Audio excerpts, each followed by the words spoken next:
All right, I have Laura Gallardo on the show now, who fights next on The Ultimate Fighter Season 30 against Brogan Walker. And of course, you can catch it on ESPN Plus. It'll air this Monday at midnight Eastern Standard Time. Laura, how you doing?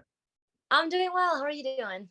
I'm fantastic. And of course, this fight has already taken place. You guys filmed the season before it actually is released. So we can't talk about what happened, but we'll dive into the matchup and everything a little later. I just want to start from the beginning. You came on the show as an alternate. It was episode 4, Opportunity Knocks.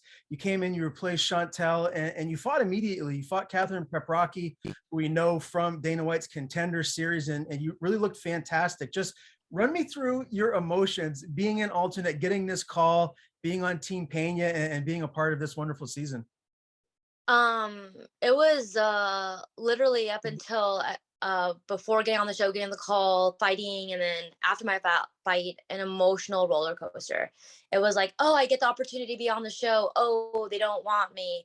Oh, they want me back. Oh, I get to fight first. Oh, I'm fighting Catherine. Oh, it was like so many things were going on, but I was just so excited, so happy to be able to even take a spot, to be the alternate. Like people keep asking me, like, how does it feel to be the alternate? How does it feel to be the alternate? And I didn't feel like the alternate coming in. I felt like it was divinely, like whatever happened was in its divine moment, and it was actually my spot, and I came to take it.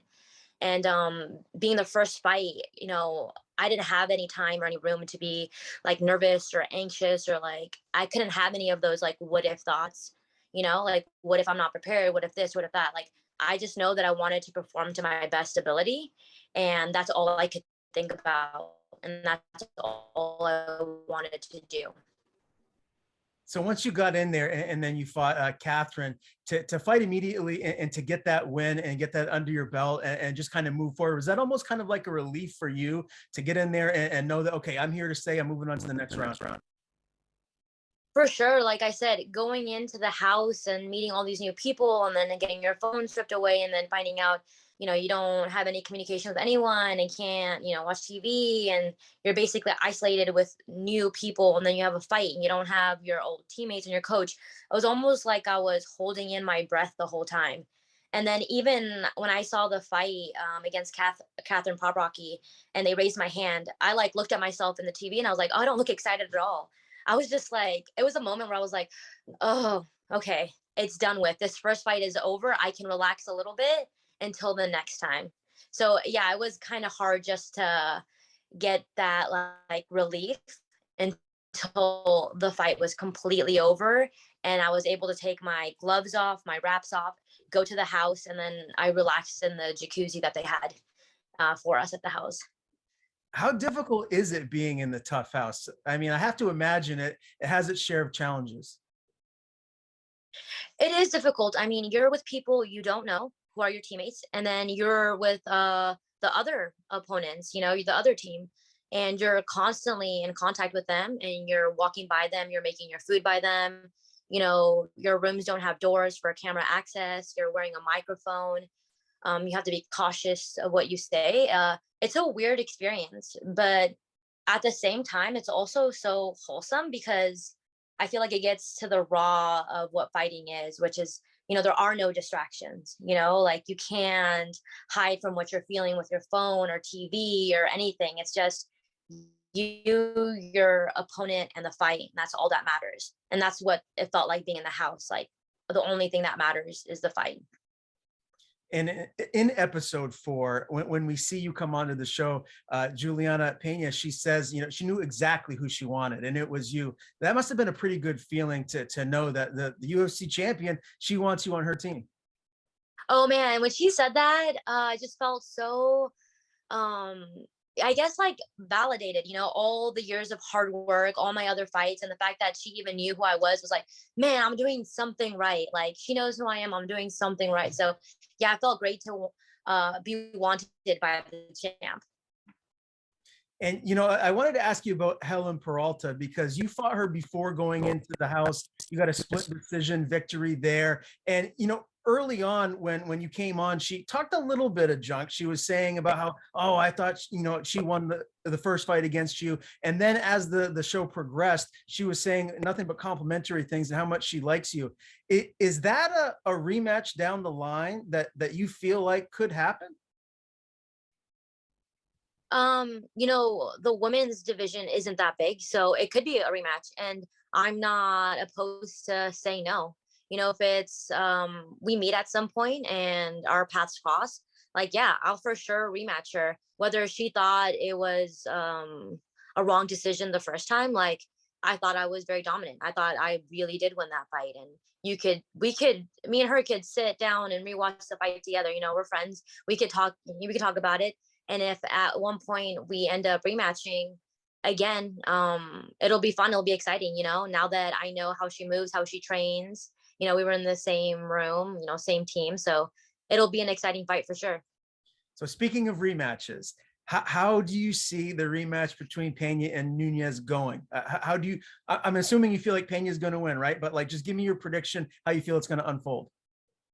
Well, obviously, yeah, you're right. I think Pena's gonna win. I went to go to Chicago to train over there with her team for a bit after the show ended, and I just know that it's gonna be a dominant victory. Juliana has like no rest button. She is constantly like focused, thinking about her fight, thinking about how to get better, and everything is centered around being the champ and staying the champ. So I just know that it's going to be another dominant victory, whether she outstrikes Amanda or she gets her to the ground. I know that in every position, she'll be very dominant. Outside of her being just a great fighter and champion, she's clearly a very nice human being, and we got to see that during the season. And she's a really great coach. Can you just kind of talk a little bit about what makes her such a great coach? What attributes she has that just has really aided her to be so successful as a coach here in the season? Mm-hmm.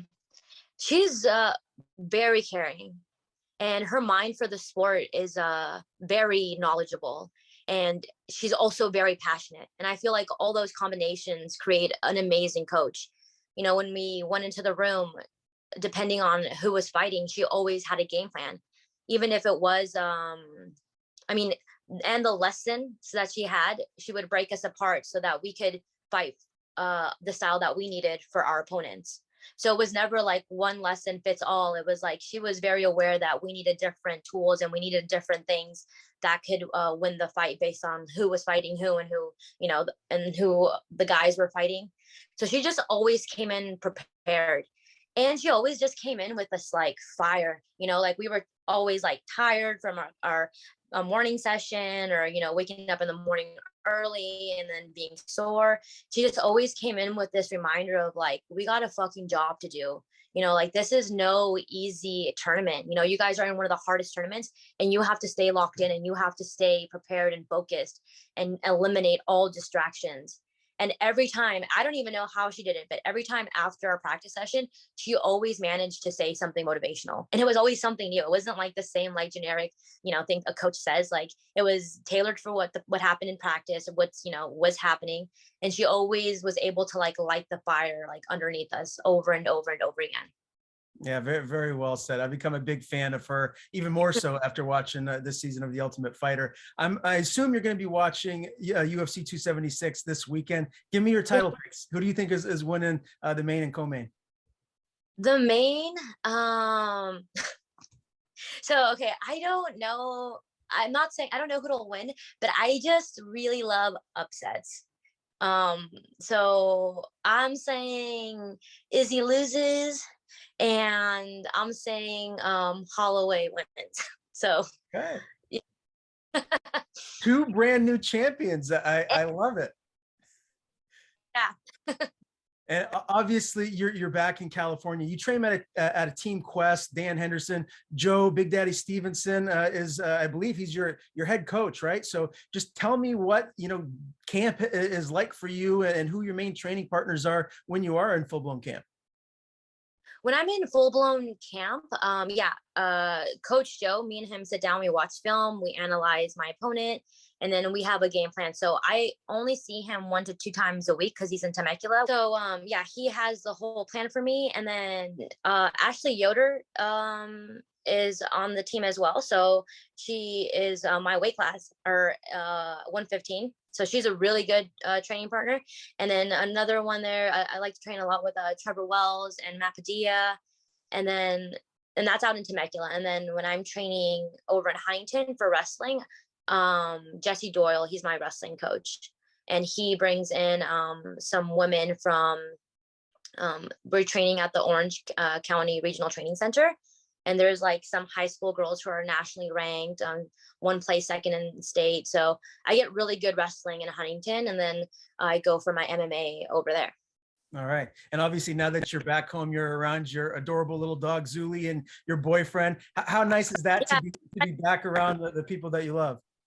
You know, you don't know, obviously this is like, everyone knows this, you don't know what you have until it's gone.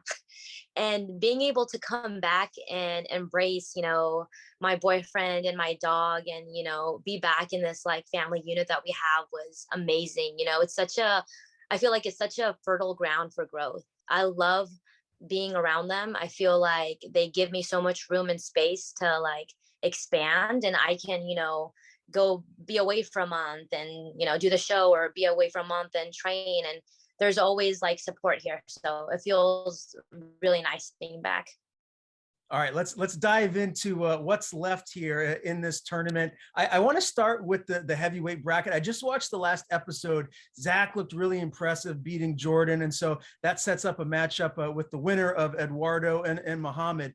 If you were in Vegas and you were a betting woman, who do you feel like is the guy that maybe should win this tournament? The whole tournament? Yeah. Oh man. Okay, let's see. I think for men, Muhammad Usman. I can see him winning the whole thing. But we got to see how he does in his match against, you know, Lalo. But he just has a fighter spirit, you know, like he was one of the men in the house who really like was locked in, like zoned in, didn't care about like any of the bullshit. I don't know. I just see him, and he's very professional, like takes care of his body, takes care of his mind, like really does stuff by the book when it's time to like, you know, go out and, you know, fight. So I would say I'm rooting for him. Okay. And obviously in your division here, Caitlin Neal and Juliana Miller is on the other side of the bracket. And so if you get by Brogan, you're going to face the winner of that matchup. Out of those two ladies, is there someone that you feel like might be better for you stylistically, or does it really matter? Honestly, doesn't matter, because both women are tall, both women are lanky. I'm the shortest one. I'm kind of like the faster one of them. I feel like if I fight either Juju or Caitlin, it'll be a fun fight, you know? As you saw, like Juju came in like brawling with Claire, which was beautiful. And I know that if we fight, we'll be brawling.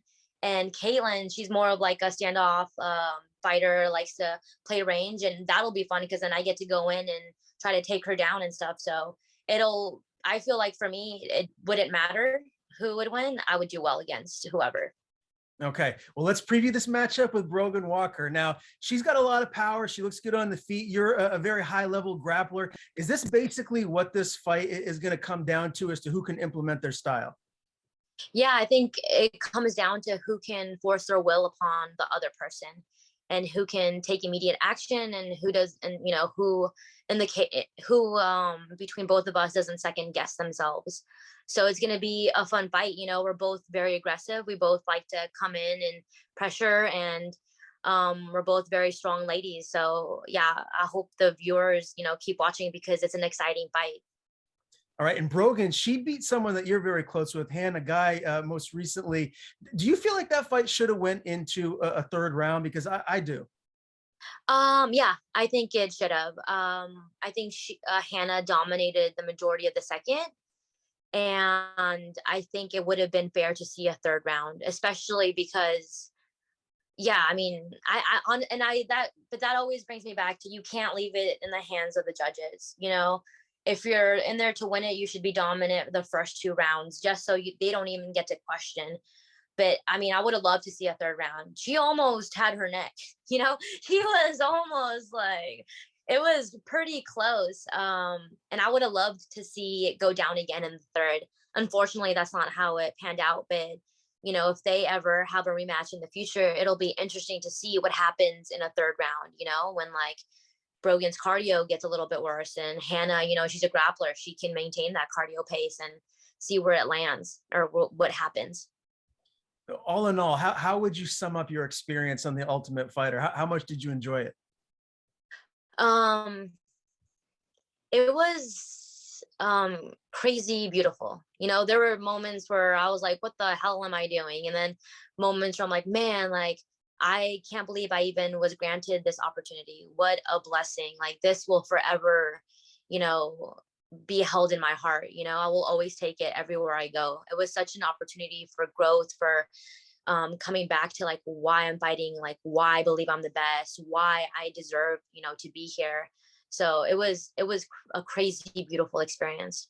Well, I appreciate the time, Laura. Before I do let you go, I want to give you the floor. Please tell people where they can follow you on social media. And if you have anyone to thank, the floor is yours. So I'm on Instagram as Blessed Laura. I'm on Twitter as La Jefa Gallardo, and I'm currently working on my website, so that'll be up soon, and that'll be posted on my Instagram. And just shout out to you know, all my coaches from the Ultimate Fighter, all my teammates. I love you all, and hopefully get to see you guys soon.